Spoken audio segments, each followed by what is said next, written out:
Okay dear students, good evening and welcome back to our science class. Actual में आज हमारी physics की class चल रही है यहाँ पे, और फिजिक्स की क्लास में हम क्लास 11th का आपका एक छोटा सा टॉपिक यहाँ पे कर रहे हैं। यहाँ पे हमारा चैप्टर नंबर चल रहा है आपका 6, जिसका नाम क्या है, वर्क एनर्जी बेसिकली।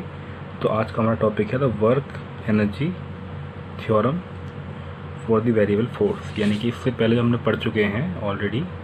उसमें हमने पढ़ा वेरिएबल फोर्स के बारे में। किसी भी ऑब्जेक्ट पे जो काम करेगा फोर्स, वो कभी भी कंटिन्यूस नहीं होता, वो कभी भी ऐसा नहीं कि फिक्स करेगा, वो कहीं ना कहीं उसकी वैल्यू वेरी करती रहती है। उस वेरी करने वाले फोर्स को हम बोलते हैं बच्चों आपका variable force.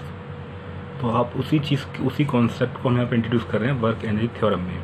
Work energy theorem क्या थी बच्चों, आपने पढ़ा होगा कि वर्क को एनर्जी में और एनर्जी को वर्क में हम कन्वर्ट कर सकते हैं। उसी कॉन्सेप्ट को हम बोलते हैं वर्क एनर्जी थ्योरम। ठीक है बच्चों, तो चलो हम वेरिएबल फोर्स के टर्म्स में निकालते हैं वर्क एनर्जी थ्योरम को। बहुत ही ईजी है। यहाँ पे अगर हम बात कर रहे हैं एनर्जी के बारे में, तो इसका मतलब क्या है कि मोशन के बारे में बात करेंगे। जब मोशन की हम बात करेंगे तो हम वहाँ पे बात करेंगे काइनेटिक एनर्जी के बारे में। तो सबसे पहले हम क्या मान लेंगे कि लेट दी काइनेटिक एनर्जी, किसी भी ऑब्जेक्ट की जो काइनेटिक एनर्जी हो जाएगी वो होती है K = हाफ mv²। ठीक है बच्चों, अगर मैंने इसको डिफ्रेंशिएट कर दिया, क्या कर दिया मैंने इसको यहाँ पे डिफ्रेंशिएट कर दिया, तो डिफ्रेंशिएट करने बच्चों आपको क्या आ जाएगा, यहाँ पे ये बन जाएगा आपका dk/dt। तो क्या बनेगा आपका d/dt 1/2 mv²। ठीक है बच्चों, तो 1/2 m तो हमारा कॉन्स्टेंट आ गया, उसको हम बाहर ले गए। 1/2 m ये आ गया आपका d/dt v²। ठीक है बच्चों, आपने बेसिक सा मैथ पढ़ा होगा यहाँ पे, अभी आपने डिफरेंशिएशन पढ़ा होगा कि अगर किसी भी आप फंक्शन के रेस्पेक्ट में कर रहे हो, जो फंक्शन यहाँ पे नीचे नहीं है, तो उसको हम दोबारा करना पड़ता है उसको ना। तो हम क्या करेंगे यहाँ पे 1/2 m और एक 2 भी बाहर आ गया और बनेगा आपका dv/dt। ठीक है बच्चों, तो 2 से 2 आपका कैंसिल हो जाएगा, 2 से 2 कैंसिल होगा, आपका बन गया आपका mv dv/dt। तो बच्चों ये आपकी वैल्यू चलती आ रही है dk/dt की। किसकी चलती आ रही है बच्चों, आपकी dk/dt की। अब ध्यान से देखो, ये m dv/dt इंटू v, ये वाला क्या बन गया आपका बच्चों, f बन गया। तो हमारा फॉर्मूला बन गया आपका f इंटू v बन जाएगा बच्चों। क्या बन गया ये आपका f इंटू v। और v की वैल्यू क्या होती है बच्चों आपकी, देखो dk/dt = f dx/dt। तो dt से dt कैंसिल हो गया बच्चों, आपका क्या रहेगा हमारे पास में, हमारा फंक्शन बन गया dk = f और dx। यहाँ तो वही आपका वर्क है और यहाँ पे काइनेटिक एनर्जी है, यानी कि कहीं ना कहीं हम अपने ऑलमोस्ट टॉपिक को क्लोज करने के आसपास में आ गए हैं। कैसे आ गए हम यहाँ पे, अगर हम इसको इंटीग्रेट कर दें, क्या कर दें, हम इसको इंटीग्रेट कर देंगे। सो इंटीग्रेटिंग, ठीक है, with respect to the limit. अब लिमिट क्या होंगी बच्चों, ऑब्वियसली आपकी हमने के इनिशियल से लेके के इनिशियल टू के फाइनल, ये लिमिट हो गया हमारी एनर्जी की। हम भाई के इनिशियल से के फाइनल तक लेके जा सकते हैं।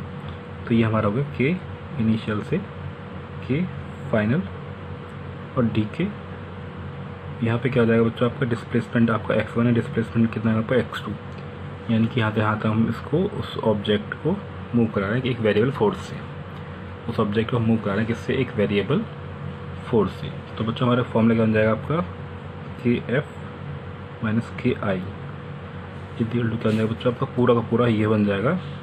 और पूरे सरफेस के लिए हम इसको करेंगे तो हम इसको नाम दे देंगे work done.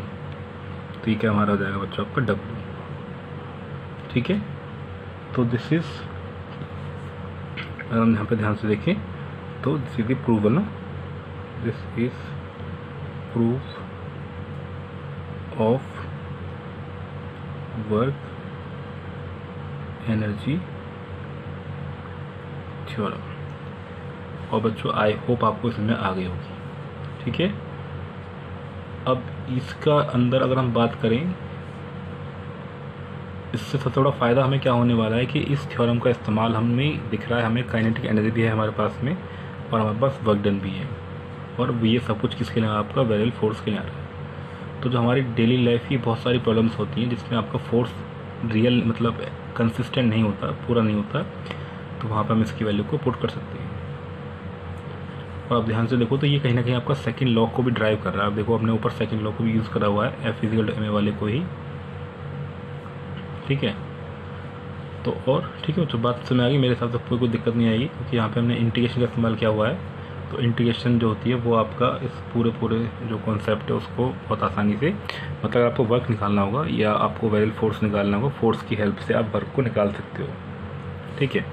I am sure आपको ये पूरा टॉपिक समझ में आ गया होगा बच्चों को। फिर से देख लो हमने क्या डिस्कस किया इसमें। तो मेरा ऑब्जेक्टिव इसको बताने का सिर्फ यही है, ये रहा कि वर्क यानी थ्योरम फॉर वेरिएबल फोर्स, यानी कि एक वेरिएबल फोर्स होता है, हमने पहले वाला टॉपिक में पढ़ा था कि अगर आपने कहीं डिस्प्लेसमेंट करी तो आपका फोर्स कुछ ऐसे होगा। और डिस्प्लेसमेंट x1 है, ये डिस्प्लेसमेंट आपके बच्चों क्या आ गई, xi आ गई। ये xf मान लो उसको, या x1 मान लो, उसको x2 मान लो, कुछ ही मान सकते हो यहाँ पे, या आपने x1 मान ली या आपने x2 मान ली। और ये आपका फोर्स है, ये आपका फोर्स है जो वेरी कर रहा है, जो कंसिस्टेंट नहीं है। तो इसके लिए आपको वर्क डन निकालना होगा, तो आप वर्क डन आराम से निकाल सकते हो। कैसे निकाल सकते हो, उसके लिए आप इसको इस पूरे एरिया को फाइंड करके आप इसकी वर्क डन निकाल सकते हो, ठीक है बच्चों। तो आई होप आपको ये टॉपिक समझ में आ गया होगा और ये काफ़ी अच्छा टॉपिक था। अब इसके बाद जो बच्चों हम करने वाले हैं, हम पढ़ने वाले हैं इसके लिए the concept of potential energy.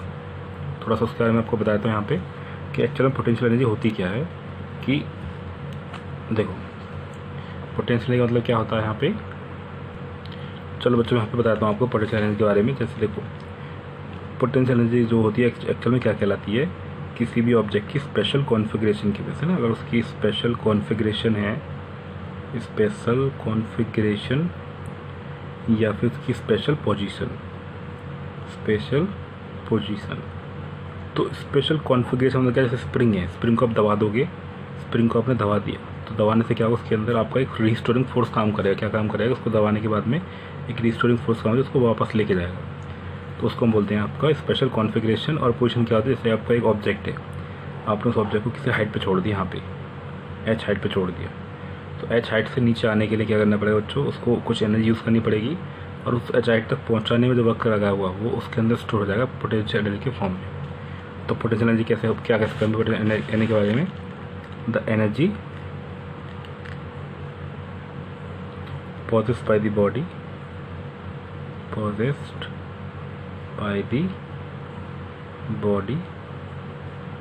by the virtue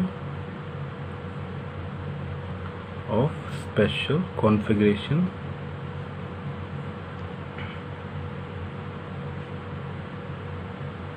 और पोजीशन, ठीक है बच्चों। ये हमारा कॉन्सेप्ट है पोटेंशियल एनर्जी का। और हम बात करें ग्रेविटी के इन्फ्लुएंस में, तो अंडर ग्रेविटी क्या हो जाती है बच्चों आपकी, अंडर ग्रेविटी क्या होती है आपकी, F = mgh, पोटेंशियल एनर्जी की, ठीक बच्चों। तो ये इंट्रोडक्शन होगा आपका पोटेंशियल एनर्जी का। नेक्स्ट वीडियो में मैं आपको समझाऊंगा पोटेंशियल एनर्जी के बारे में, होती क्या है और इसको हम किस किस तरीके से यूज़ कर सकते हैं। और हमारे पास कॉन्सेप्ट भी है कंजर्वेशन ऑफ एनर्जी के बारे में, ठीक है, वो भी मैं आपको बताऊँगा कंजर्वेशन ऑफ एनर्जी क्या होती है। बेसिकली होता क्या है, अगर यहाँ पे कहीं कंजर्वेशन टर्म यूज आता है तो उस कंजर्वेशन का मतलब होता है कि total energy of A system remain conserve, यानी वो कभी बदलती नहीं है।